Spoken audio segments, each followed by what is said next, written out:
My first question is plants make their own food using carbon dioxide, sunlight, water, all of these. आपको ये बताना है कि जब प्लांट्स अपना खाना बनाते हैं तो क्या यूज करते हैं.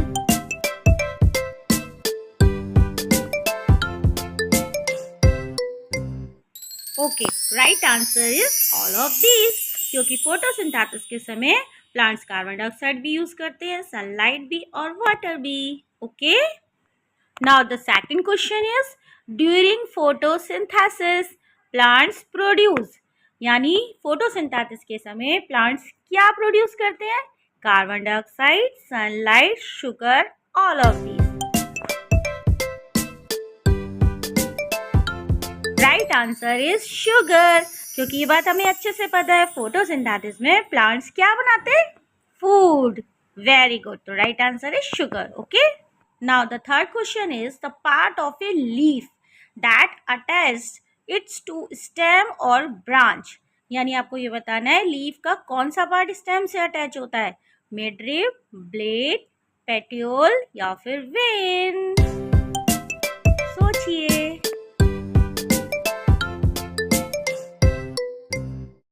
Yes, petiole. क्योंकि पेटियोल वो पार्ट होता है जो स्टेम से अटैच होता है. ओके बेटा. Now question number 4.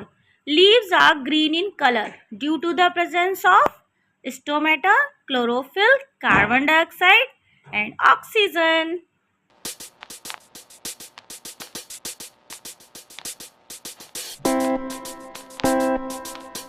Right answer is chlorophyll. क्योंकि क्लोरोफिल जो होता है ये ग्रीन कलर का पिगमेंट होता है जिसकी वजह से लीव्स का रंग ग्रीन होता है. ओके. Question number 5.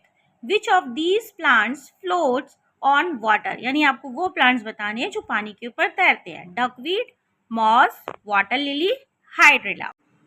देखिए बच्चों, यहाँ पर मैंने मॉस का, लिली का और हाइड्रिला का प्लांट का पिक्चर दिया और उस पर लिखा हुआ भी है. ध्यान से देखिए. तो इस हिसाब से तो हमारा duckweed is the right answer. Okay.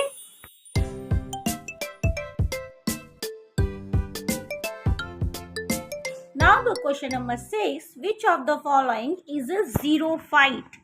xerophyte plant आपको बताना है. xerophyte प्लांट कौन से होते हैं? जो डेजर्ट में मिलते हैं. Okay. Cactus, teak, pine, maple. xerophyte का मतलब होता है बेटा डेजर्ट प्लांट. ओके. नोट कर लीजिएगा ये आप कहीं पे भी. Very simple. तो राइट आंसर इज कैक्टस. देखिए, टीक ट्री इस तरह के होते हैं, मैपल प्लांट इस तरह के होते हैं और पाइन ट्री इस तरह के. Now the question number 7. Plant that are adapted to grow in desert have. यानी आपको ये बताना है कि जो डेजर्ट प्लांट्स होते हैं उनमें अडेप्टेशन के लिए क्या चेंज हो जाता है? Spines, thin stem, short root या फिर मैनी लीव्स. किस में अडेप्टेशन होता है? Absolutely right, spines. क्योंकि आपको अच्छे से पता है कि जो लीव्स होती हैं वो स्पाइन में कन्वर्ट हो जाती है. Now the question number 8. Terrestrial plants are found in desert, plains, mountains, all of these. आपको ये बताना है टेरेस्ट्रियल प्लांट कौन से होते हैं. कोई आपको ये बात अच्छे से पता है, टेरेस्ट्रियल प्लांट्स वो प्लांट्स होते हैं जो जमीन पर मिलते हैं और एक्वेटिक प्लांट्स वो होते हैं जो पानी में होते हैं. तो बताइए what is the right answer. Absolutely right, all of these. क्योंकि डेजर्ट, प्लेन, माउंटेन्स सभी टेरेस्ट्रियल प्लांट्स हैं. Okay. Now the question number 9. An example of a non green plants. Non green plants का मतलब है आपको ऐसे प्लांट्स बताने हैं जिसमें क्लोरोफिल नहीं होता है. तो किसमें क्लोरोफिल नहीं होता है? देखो बच्चों, यहाँ पर मैंने oak plants, coral roots, cedar plants और वीनस फ्लाईट्रैप. ठीक है, ये चारों प्लांट्स के पिक्चर्स हैं. अब आप सोचिए और आंसर दीजिए. Yes, absolutely right. Right answer is coral root. Okay.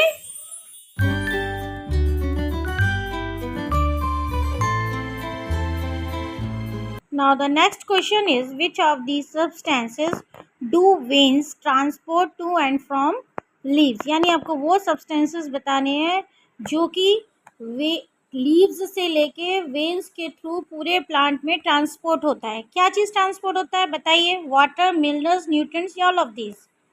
बिल्कुल सही. Right answer is all of this. क्योंकि वाटर भी ट्रांसपोर्ट होता है, मिनरल्स और न्यूट्रिएंट्स ये सभी चीज़ें प्लांट्स में ट्रांसपोर्ट होती हैं. Now the next question number 11. Identify the animals that does not reproduce by laying eggs. यानी आपको वो एनिमल्स बताने हैं जो लेग्स एग्स जो होते हैं वो लेइंग नहीं करते, एग्स से रिप्रोडक्शन नहीं करते. राइट आंसर इज डियर, क्योंकि हाउस फ्लाई, बटरफ्लाई और फिश सभी में रिप्रोडक्शन किसके थ्रू होता है? एग्स के through. Now the question number 12. The jelly-like white color substance that is present inside the egg. Egg के अंदर आपको वो सब्सटेंस बताना है जो वाइट जेली कलर का होता है. आपको पता है येलो कलर का तो योक होता है ना? और वाइट जेली कलर का क्या होता है? सोचो सोचो, जल्दी सोचो. एग सेल तो आउटर कवरिंग होती है. Embryo is not right. Right answer is albumin. Absolutely right. Now the question number 13. The process of shedding old skin by animals is called. यानी इसमें एनिमल्स क्या करते हैं? अपनी ओल्ड स्किन जो होती है उसको हटा देते हैं. तो उस प्रोसेस को क्या कहते हैं बताइए? देखिए, मेटामॉर्फोसिस क्या होता है? अंडे से पूरा बर्ड बनने तक का जो प्रोसेस होता है that is metamorphosis. Right answer is moulting. Incubation होता नहीं है. इंक्यूबेशन में क्या होता है? जो बर्ड्स होती है अंडे को वार्म करती है, तो that is not right. Okay, now question number 14 is identity the egg laying animals from the following. अब इसमें हिप्पोपोटेमस, जैब्रा और कैट तो बच्चे देते हैं, तो right answer is frog. Now the question number 15. In which of these animals does the development of the young ones take place inside the mother body? मतलब आपको वो जानवर बताना है जिसका मदर की बॉडी के अंदर बच्चे का डेवलपमेंट होता है. तो अब आप देखिए, हाउस फ्लाई, ग्रास हॉपर और लिजार्ड ये तो अंडे देते हैं. तो बचा कौन? जिसका मदर्स की बॉडी के अंदर बच्चे का डेवलपमेंट होता है.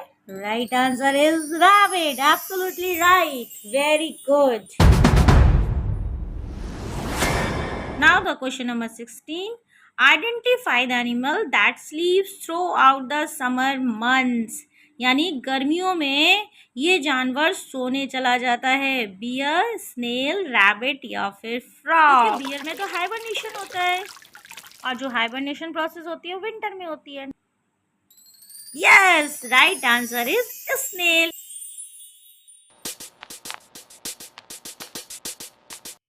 Now the 17th question. Aquatic animals respire mostly through their skin, lungs, gills, lungs and skin. तो आप देखिए एक्वेटिक एनिमल्स है. एक्वेटिक एनिमल्स में क्या होगा? देखो बेटा, आप ये बात अच्छे से जानते हो कि स्किन और लंग्स किस में होता है? टेरेस्ट्रियल एनिमल्स में. तो एक्वेटिक एनिमल्स में क्या होना चाहिए? राइट आंसर इसका gills. Absolutely right. Now the question number 18. Identify the parasite that lives on the host body. यानी आपको पैरासाइट्स, वो पैरासाइट्स बताना है जो किसी बॉडी के ऊपर डिपेंड होता है. होस्ट का मतलब क्या होता है? जो दूसरों के ऊपर डिपेंड रहे. तो round worm, hook worm, lice या फिर tape worm. Very easy answer, क्योंकि round worm, hook worm, tape worm तो हो नहीं सकते. तो राइट आंसर लाइस ही होगा. लाइस माने जू. जू बॉडी होस्ट यानी हम डिपेंड होती है ना. Identify the animals that can not protect itself by camouflaging. Students, camouflaging animals वो एनिमल्स होते हैं जो वेरियस टेक्निक्स को यूज़ करके अपनी अपीयरेंस को, अपनी आइडेंटिटी को दूसरे जानवरों में छुपा लेते हैं. तो आपको यही बताना है कि इसमें कौन सा ऐसा जानवर है जो कैमोफ्लेजिंग द्वारा अपनी जो अपीयरेंस है, अपनी आइडेंटिटी है, उसको नहीं छुपा पाता. राइट आंसर है हिप्पोपोटेमस. बिकॉज जो टाइगर होते हैं उसमें जो ऑरेंज कलर की स्ट्रिप्स होती हैं वो उनको छिपने में, दूसरे जानवरों के बीच में मदद करती है. और पोलर्स बियर्स के जो वाइट फर होते हैं वो उन्हें बर्फ में छुपने में मदद करते हैं. Now the question number 20. Identify the extinct animals from the following. Giant panda, Indian rhinoceros और डोडो टाइगर. तो एक्सटिंक्ट एनिमल्स का मतलब क्या है? कि जिनका अस्तित्व ही नहीं है. तो विच आंसर इज करेक्ट? देखिए बेटा, जाइंट पांडा, इंडियन राइनोसॉर्स और टाइगर ये तो अभी भी मिलते हैं, but dodo is the right answer. Because dodo जो है एक मॉरिशस द्वीप में पाया जाने वाला पक्षी है जो नहीं मिलता. Now the next question is 21. The flat part of a leaf is called vein and leaf blade. Which one is right? It's a very simple.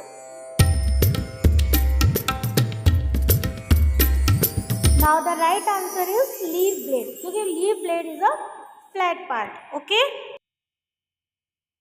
Now the question number 22. Tiny openings on the underside of leaves of plants are called stomata या फिर veins. आप अच्छे से जानते हो what is the work of stomata? Used in respiration and photosynthesis. Everyone look this picture carefully. Absolutely right. Right answer is stomata. Okay, that is clear now. Now the question number 23. Chlorophyll gives dash color to the plant, white and green. I have already to tell chlorophyll is a pigment. और ये किस colour का pigment होता है आपको बहुत अच्छे से पता है. Guess your answer. Absolutely right answer is green. क्योंकि क्लोरोफिल ग्रीन कलर का पिगमेंट है तो ये प्लांट्स को भी कैसा कलर देगा, ग्रीन ही तो कलर देगा. Okay. Now the question number 24. Plants give us dash to breathe. यानी प्लांट्स जब सांस लेते हैं तो कौन सी गैस निकालते हैं, सोचिए. और हम जब रेस्पायरेशन करते हैं तो कौन सी गैस निकालते हैं, कार्बन डाइऑक्साइड. और प्लांट जब रेस्पायरेशन करते हैं तो कौन सी गैस निकालते हैं, ऑक्सीजन. Absolutely right.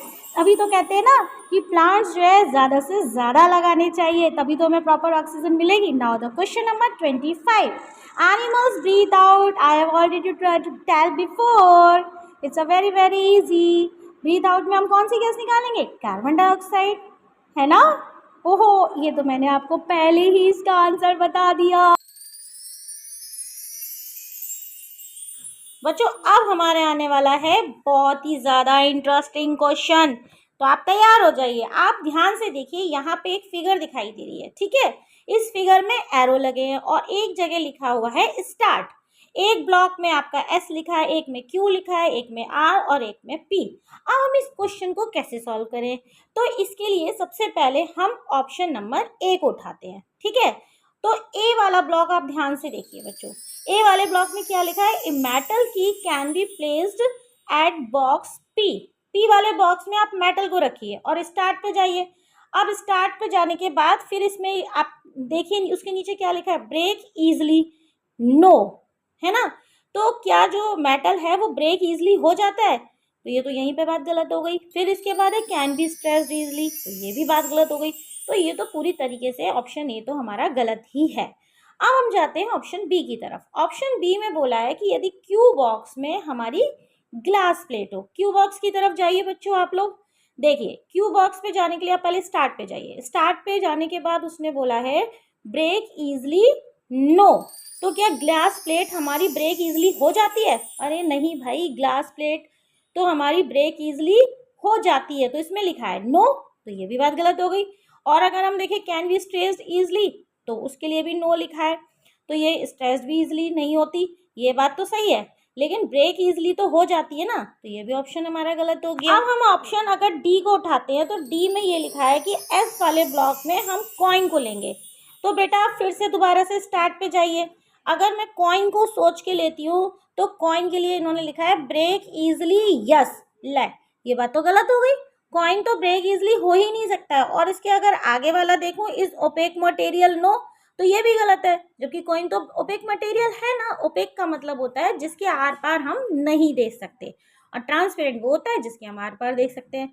अब हमारा बचा ऑप्शन सी. तो अब जरा सी को हम रख के देखते हैं आर वाले कॉलम में. आर वाले कॉलम में हम सी में क्या रखेंगे, चॉक को रखेंगे. तो देखिए बेटा आप इसमें यहाँ से जाइए, स्टार्ट से जाइए. स्टार्ट से आप फिर ब्रेक इजली, उसके आगे लिखा है यस लिखा है, तो यानी ब्रेक इजली तो चॉक हो जाती है. फिर इसके बाद लिखा है इज ओपेक मटेरियल यस, बिल्कुल सही बात है, चॉक हमारा एक ओपेक मटेरियल है. और उसके बाद आर वाले ब्लॉक में क्या आ जाएगा बेटू, चॉक आ जाएगा. तो this is a right answer. तो अब आपको समझ में आ गया ना. आप एरो को ध्यान से देखिए, ब्लॉक को देखिए और करिए, क्योंकि ओलंपियाड में इस तरह के क्वेश्चंस आते हैं.